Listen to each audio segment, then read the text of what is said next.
الحمدللہ رب العالمین والصلاۃ والسلام علی رسول الکریم۔ السلام علیکم ورحمۃ اللہ وبرکاتہ۔ دوستو، اگر ہم دنیا اور آخرت کی کامیابی چاہتے ہیں تو ہمیں ایک چیز ذہن میں رکھنی چاہیے کہ ہمیشہ کوئی بھی کام کریں یا کوئی بھی بات ہو تو ہمیشہ اس کو دین کے فلٹر میں سے گزاریں، کہ دیکھیں کہ وہ دین کا فلٹر کیا ہے، کہ یعنی اللہ تعالیٰ کی رضا، اور اللہ کی رضا کیا ہے کہ قرآن مجید اور سنت رسول۔ جیسے اللہ تعالیٰ قرآن میں فرماتے ہیں کہ قل اطیعوا اللہ و اطیعوا الرسول، کہ اللہ کی اطاعت کرو، اللہ کے رسول کی اطاعت کرو۔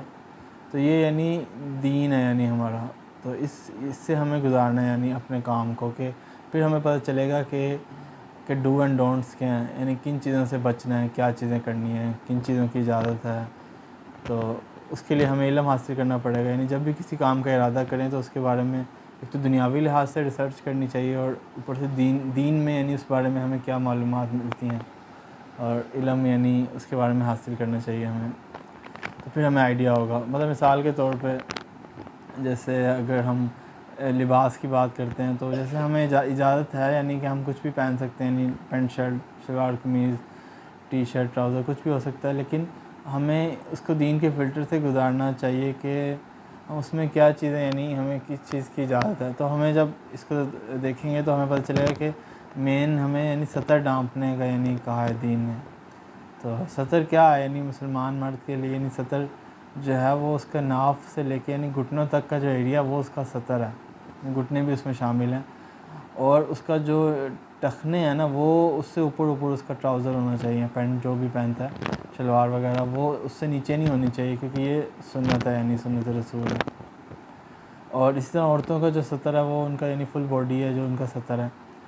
تو اب سطر میں ایک تو ڈھانپنا ہے، دوسرا یہ کہ سطر اتنا یعنی اس کے جو لباس ہے اتنا ٹائٹ نہ ہو کہ یعنی جسم واضح ہو، اور ٹرانسپیرنٹ بھی نہیں ہونا چاہیے۔ تو یہ چیزیں یعنی ہمیں دین کے جب ہم دیکھیں گے تو ہمیں پتہ چلے گا کہ یہ چیزیں یعنی ان چیزوں سے ہم نے بچنا ہے۔ تو یہ ہمارا فلٹر ہو گیا، اس میں رہ کے ہم کچھ بھی پہن سکتے ہیں، یعنی ہمیں اجازت ہے، یعنی جائز ہے۔ یعنی ایک اور مثال کہ اگر ہم جیسے ہم کوئی کاروبار کرنا چاہتے ہیں، کوئی جاب وغیرہ کر رہے ہیں، تو اس میں یعنی ہم دیکھیں گے تو اس میں ہمیں پتہ دین کے لحاظ سے ہم دیکھیں گے، اس کو فلٹر سے گزاریں گے تو ہمیں پتہ چلے گا کہ جیسے سود نہیں لینا، ہم نے کوئی قرض لینا ہے تو اس میں سود جائز نہیں ہے، پھر جھوٹ نہیں بولنا، دھوکہ نہیں دینا کسی کو، وعدہ خلافی نہیں کرنی، پھر کہ آپ کوئی چیز بیچ رہے ہیں تو اس کا کوئی عیب ہے، کوئی نقص ہے تو چھپانا نہیں ہے، اس کو واضح کرنا ہے یعنی لوگوں کے لیے، تو یہ یعنی ورنہ دھوکہ ہو جائے گا یہ یعنی، تو یہ چیزیں ہمیں یعنی پتہ چلیں گی۔ تو کیونکہ at the end of the day یہ کامیابی جو ہے وہ یعنی آخرت کی کامیابی ہے مسلمان کے لیے۔ دنیا میں چند روز کی کامیابی ہے، اس کے بعد تو یعنی آخرت میں ہی جانا ہے ہم نے، اور وہاں ہمیشہ کی زندگی ہے۔ تو اگر ہم یہ چیزیں نظر انداز کریں گے یعنی آخرت کا معاملات، اور وہ دنیاوی لحاظ سے دیکھیں گے فائدہ، تو وقتی طور پہ تو ہمیں فائدہ ہو جائے گا، لیکن جو اس کے لانگ ٹرم یعنی جو نقصانات ہیں جو کسی بھی شکل میں آئیں گے، تو ہمیں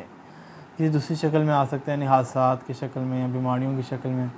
تو ہمیں پھر یعنی اس کا اندازہ نہیں ہوگا کہ کس وجہ سے۔ تو یہ ہمارے اعمال ہی ہیں، کیونکہ اللہ تعالیٰ قرآن میں فرماتے ہیں کہ تم پہ جو بھی مصیبت آتی ہے وہ تمہارے اپنے ہاتھوں کی کمائی ہے، یعنی ہمارے سے جو اللہ کی نافرمانیاں ہوتی ہیں تو وہ ہم پر لوٹ کر آتی ہیں یعنی۔ تو اگر ہم اللہ کے دین کے مطابق چلیں گے، اس کے سکین کریں گے یعنی اپنا ہر کام، ہر کال جو ہے، تو پھر ہم یعنی لانگ ٹرم اس میں ہم بینیفٹس ہیں، وقتی طور پہ بھی، اور لانگ ٹرم اس میں اللہ برکت دے گا، اور اس میں ہمیں یعنی دنیاوی فائدہ بھی ہے، آخرت کا فائدہ تو ہے ہی انشاءاللہ۔ تو یہ یعنی ہمیں دیکھنا ہے، اس میں اللہ تعالیٰ ہمیں دنیا میں بھی کامیابی دیں گے، آخرت میں بھی یعنی ہمارے لیے کامیابی ہے۔ تو اللہ تعالیٰ ہم سب کو عمل کی توفیق عطا فرمائے، آخرت کی فکر کرنے کی توفیق عطا فرمائے، آمین۔ السلام علیکم ورحمۃ اللہ وبرکاتہ۔